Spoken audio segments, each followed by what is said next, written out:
Olá! Boas-vindas a esta sessão de apoio universitário. Para quem está no quinto período de psicologia, o momento de ir a campo e realizar observações qualitativas é um marco absoluto na graduação. E é exatamente por isso que estamos aqui. Vamos pegar toda aquela teoria mais densa sobre como registrar a vida social e transformar isso num passo a passo, claro, super prático e direto, embasado no material de estudos da disciplina. Certo. O nosso roteiro de hoje vai passar de forma bem fluida por 6 pontos centrais. Vamos começar pela psicologia do cotidiano, definir o que é um fenômeno, entender o conceito de estranhamento, passar pelas distinções práticas na hora de observar, falar sobre como o observador faz parte da cena e fechar com uma síntese completa de tudo isso. Então, começando pela parte 1, a psicologia do cotidiano. Afinal, por que dedicar tempo estudando o banal? É super comum a gente se perguntar por que gastar tanta energia acadêmica analisando situações que parecem tão simples. O vagão do metrô lotado, a fila do supermercado, a praça de alimentação da faculdade, aquela sala de espera da clínica médica. Bom, a grande verdade é que o cotidiano não tem absolutamente nada de simples. Esses lugares que a gente atravessa todos os dias no piloto automático estão cheios de normas não escritas e dinâmicas sociais riquíssimas. O objetivo do trabalho de campo não é chegar lá para julgar as pessoas de jeito nenhum. A ideia é dar um passo atrás e começar a enxergar as estruturas invisíveis que estão guiando o comportamento de todo mundo ali. E isso nos leva a um ponto crucial. Observar o cotidiano é aprender a ver aquilo que normalmente passa despercebido. Essa frase ancora tudo que a gente vai fazer. O que chamamos de banal é, na verdade, uma grande construção. O papel de quem estuda e pesquisa é justamente quebrar essa aparente naturalidade para conseguir ver os padrões que sempre estiveram lá, mas que raramente ganham a nossa atenção. E agora vamos para a parte 2. O que é um fenômeno? O que aparece antes da nossa interpretação? Imagina a cena. Caderno de anotações na mão, sentados num terminal de ônibus movimentado. O que exatamente a gente está procurando? A resposta é simples: o fenômeno. Na observação psicológica, o fenômeno é a nossa matéria-prima pura. É aquilo que aparece na realidade observada muito antes da gente tentar interpretar alguma coisa. E olha que interessante, pode ser um comportamento explícito, como um gesto com as mãos, ou até uma ausência, como as pessoas ativamente evitando o contato visual dentro de um espaço fechado. O fenômeno existe de forma independente, é o dado bruto da realidade. E isso ilustra brilhantemente o cuidado gigantesco que devemos ter lá no campo. Um fato super corriqueiro, tipo distanciamento visual no transporte público, vira uma bagunça se a gente não for rigoroso. Anotar que as pessoas não se olham é focar no fenômeno. Perfeito. Mas pensar que isso é falta de educação já é colocar uma opinião pessoal no meio. Concluir que as pessoas são fechadas vira um julgamento moral. Dizer que elas estão com pressa é uma explicação sem nenhuma prova. E afirmar que todo mundo ali tem medo de interagir? Bom, isso é uma interpretação teórica solta. Percebem como é fácil borrar a pesquisa logo de cara se confundirmos o fenômeno inicial com o que a gente acha sobre ele? Por isso, para não errar na hora de redigir o relatório, vale tatuar esta ideia. O fenômeno é aquilo que aparece na observação. A interpretação é o sentido que a gente dá depois. O primeiríssimo trabalho acadêmico é capturar e descrever o que está na nossa frente, com total honestidade, segurando a vontade de querer explicar o motivo na mesma hora. Avançando para a parte 3. O que é estranhamento? Rompendo com o tal do isso é normal. Beleza. Uma vez que a gente identifica e descreve o fenômeno, passamos para a próxima postura intelectual, o estranhamento. Mas vamos deixar super claro o que isso significa na prática. Estranhar não tem nada a ver com julgar as pessoas, criticar o ambiente ou achar que alguma coisa é anormal ou patológica. Longe disso. Estranhar é suspender o óbvio. Como Norbert Elias abordava, é uma atenção muito disciplinada.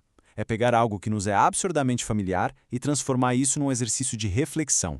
Vamos trazer isso para a vida real com algumas perguntas que nascem exatamente dessa postura. Por exemplo, por que a proximidade física extrema dentro do metrô produz silêncio absoluto quando essa mesmíssima proximidade, numa festa, ia gerar conversas animadas? E a regra da escada rolante, de deixar o lado esquerdo livre, não tem placa, não tem aviso verbal.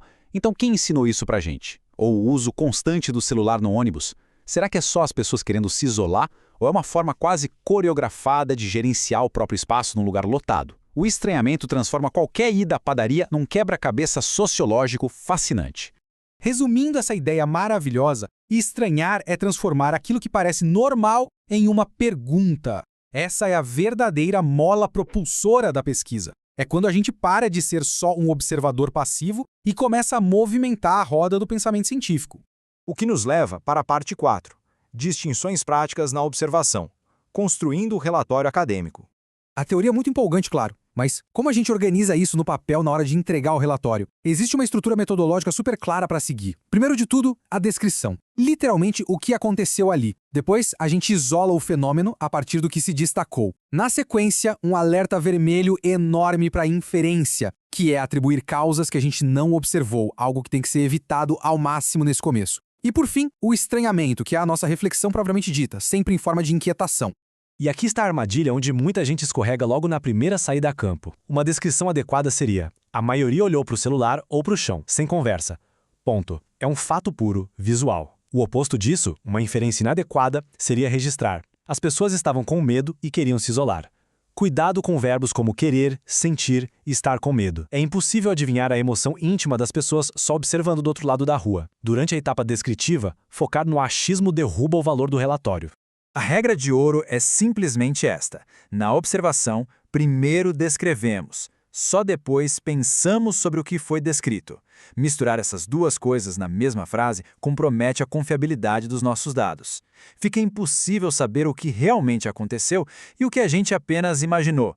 Chegando agora na parte 5. O observador faz parte, questionando o próprio olhar.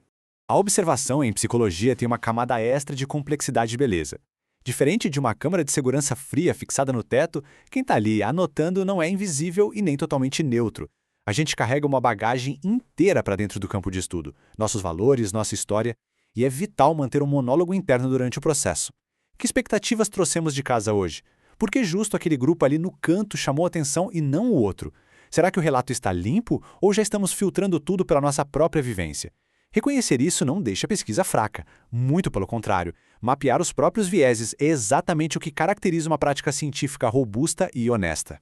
A síntese, para não esquecer mais, é esta: o observador também precisa observar o próprio olhar. A nossa presença lá altera um pouco o ambiente e influencia diretamente o que decidimos colocar no caderno. Tudo isso tem que fazer parte das reflexões no final. E chegamos na parte 6. Nossa síntese da observação cotidiana. Uma rápida recapitulação antes de ir para o campo.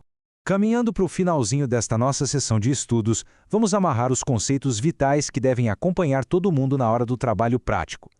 Estes 4 pilares mudam a forma como a gente lê a realidade.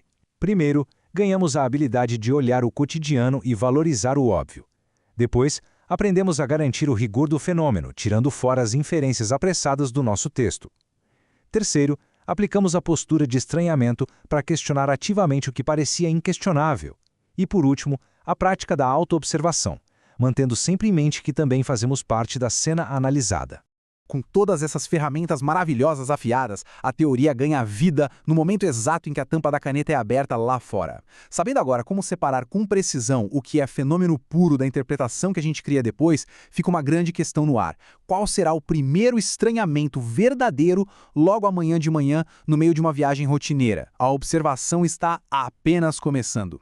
Bons estudos e um excelente trabalho em campo para todo mundo!